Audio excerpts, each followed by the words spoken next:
Do you ever remember a time where your parents, a teacher, your sibling, or anyone you really know and fully trust have ever told you something? Was it a statement being passed on by their personal experiences and situations? They were probably talking about it all out and probably went all out about it on you because it was their opinion. But did you end up believing them? That's the question here. Probably.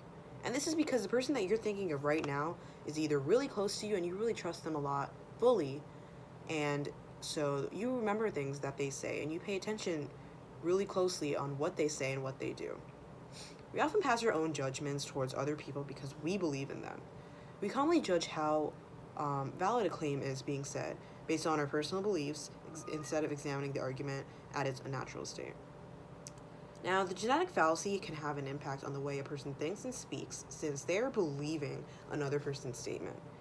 After a lot of thorough research, I have differentiated generic statements versus personal statements to explain how different statements can be passed on based on both with and without factual evidence.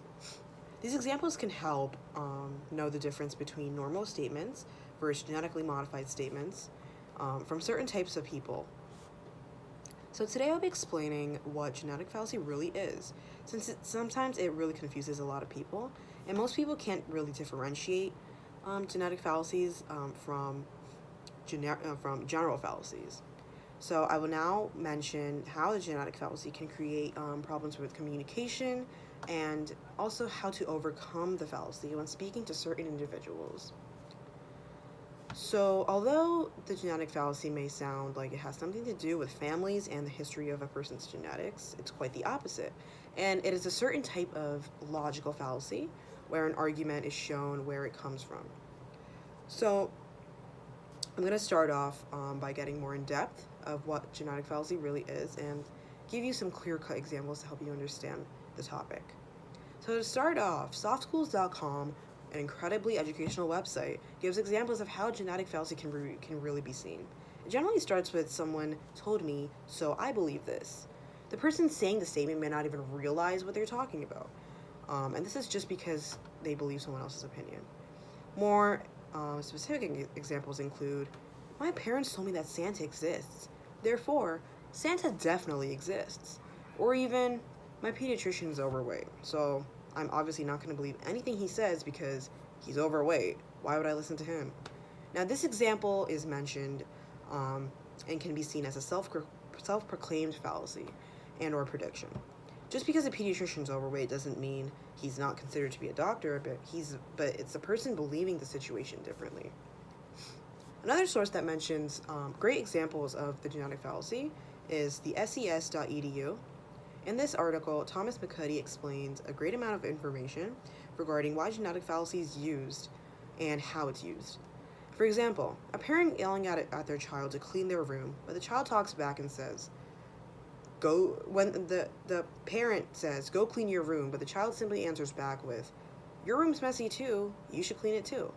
Now this example shows a person's statement and another person accusing them because of how factual evidence and or an unaddressed belief is being shown.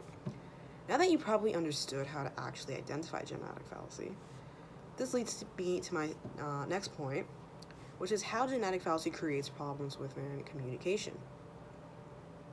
In the article that I just mentioned beforehand, written by Thomas McCuddy, he again brings another good understanding on how to avoid these claims.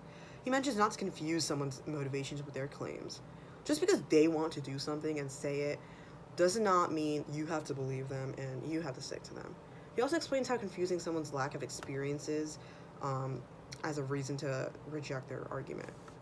Another source explains how to avoid genetic fallacies is from an informational article on getproof.com. So this article states how a claim's origin does not determine its current significance. So to conclude, it is best to avoid these type of fallacies because it's hard to deal with the person's argument and leave the person's history out because it's easier for you to reply. I will now move on to my last point, and this is how to avoid a conversation in where genetic fallacy is included, or to just simply avoid all genetic fallacies at all costs. So there are still ways to avoid genetic fallacies and overcome a situation And it is said by Ariana Karanos that the genetic fallacy is fallacious since a statement being true is no way near the origin of the concept. So this article suggests that evaluating an argument, it's more valuable to question the validity of the information towards a person. So this creates a pause towards the other person, which puts them on the spot to think about their response.